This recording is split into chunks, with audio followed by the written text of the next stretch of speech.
I suspect he didn't want the embarrassment of having 33 other candidates, most of whom had fewer than 10 votes, and a man with a trash can in his head being his principal candidate, opponent.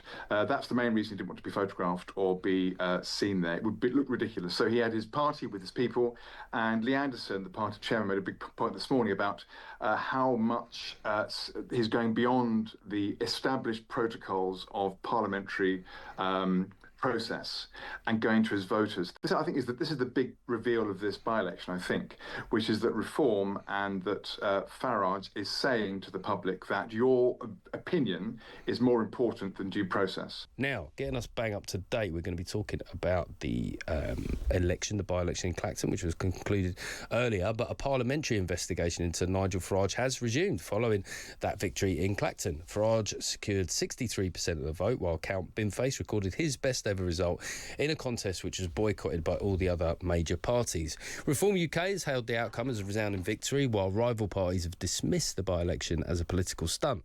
Joining us to discuss the result is Martin Farr, who's a senior lecturer in contemporary British history at Newcastle University. Good evening, Martin. Hello, Geoff. It's good to have you with us.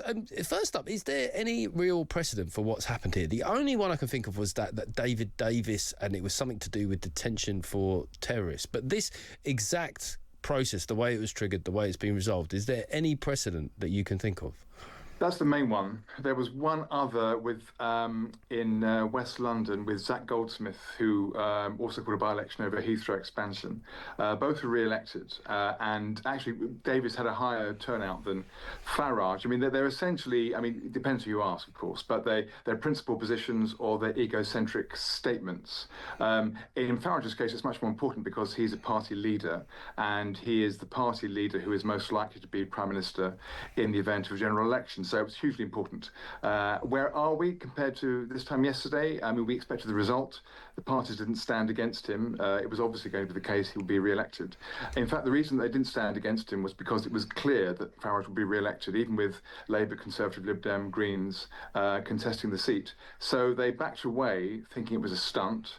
And the jury's still out as to whether this really has had the effect that Farage hoped for. It's produced a re-election. He didn't come to the account, which is very unusual. I mean, it's unprecedented not to be there for the actual announcement of the result. And his claim that was because he was told by the police there'd be protests, which the police have denied. So it's all very messy. And I wonder in August whether many people are paying much attention at all. Well, that is one thing that I wondered, whether they gave varying accounts of why Farage didn't attend the account. But was it politically potentially shrewd if there was going to be some sort of stunt there which made him look ridiculous? He'd already been in this kind of summer-long soap opera with a bin. Was it kind of perhaps sharp practice, but ultimately he avoided potentially a photo that might have been quite humiliating on the front of a newspaper? I suspect that's what the case, yes. I suspect he didn't want the embarrassment of having 33 other candidates, most of whom had fewer than 10 votes, and a man with a trash can in his head being his principal candidate, opponent. That's the main reason he didn't want to be photographed or be seen there. It would look ridiculous. So he had his party with his people, and Lee Anderson, the party chairman, made a big point this morning about how much he's going beyond the established protocols of parliamentary process and going to his voters. This, I think, is the big reveal of this by-election, I think, which is that Reform and that Farage is saying to the public that your opinion is more important than due process. And as we've seen today, after the election, the Parliamentary Commission of Standards has restarted the investigation into the payments that Farage received and was deemed not to have revealed. He's going beyond that to the voters. It's a very powerful message, but it undermines so much of what we've used to in this country, which is that people place themselves in the hands of due process. But wouldn't it have been a more powerful message that if he had have been found guilty, and as I say, there is some grey area because of when the donation was made, there is some uncertainty over it, but if he'd have found guilty in any way, it would have been a much more powerful gesture to subsequently go to the electorate and then have the electorate say that we don't take this outcome seriously, we still support him despite this. What was the logic behind doing it before the investigation has really happened? I'm not sure logic is the best guide to what took place here. I think it was a political statement. It was a reaction. I think it was rather misguided. I mean, it was predictably the case that the major parties wouldn't stand for this reason, knowing full well that there may well be another by-election in the autumn in the event that the Commission for Standards deems that Farage has broken the rules and there could be a recall and another by-election, in which case all the parties will stand and it'll be a competitive election. So I think it was really, I think the idea was partly to provide a boost to reform, which has been slightly in the doldrums this year. Farage, too, has not been performing as he was this time last year when there were weekly press conferences. He dominated the agenda. He now has a new and media-savvy Prime Minister who's dominating the airwaves. And so it's provided him with, first of all, a big boost, a big by-election win, more votes than last time.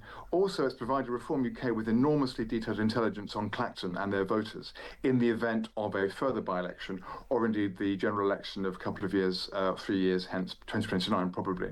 So for those reasons, he would say it's probably worthwhile. Most voters, I suspect, don't really pay much attention to it. The big question will be, however, if in the event he's found to be guilty, that there's a recall, whether his voters will be happy to come out again for him or think that, as he's trying to suggest, that this is the establishment going against him. It's a very Trumpian message that the establishment is going against not merely the candidate, but also his voters, or his or her voters, their supporters. It's this kind of us or them, this establishment and the people bifurcation, which is really the big thing in this story, I think. And he's uniquely blessed, he's uniquely talented in exercising and sort of weaponising this kind of distinction. Just finally, this election saw the biggest ever vote share for a joke candidate, with Count Bimface securing nearly 27% of the vote. I mean, how do we read into those numbers, Martin? Does that suggest that there is a space there for an opposing party to win, or that people were particularly motivated, that he might have overperformed because of the profile and the level of national interest in this story? Is there a party that could beat Reform or Nigel Farage in Clacton? But the trouble is, it wouldn't be a party, it would be all the parties. And what Reform does, because he's very Marmite, he's a very divisive person, people do love him, and many people do despise him.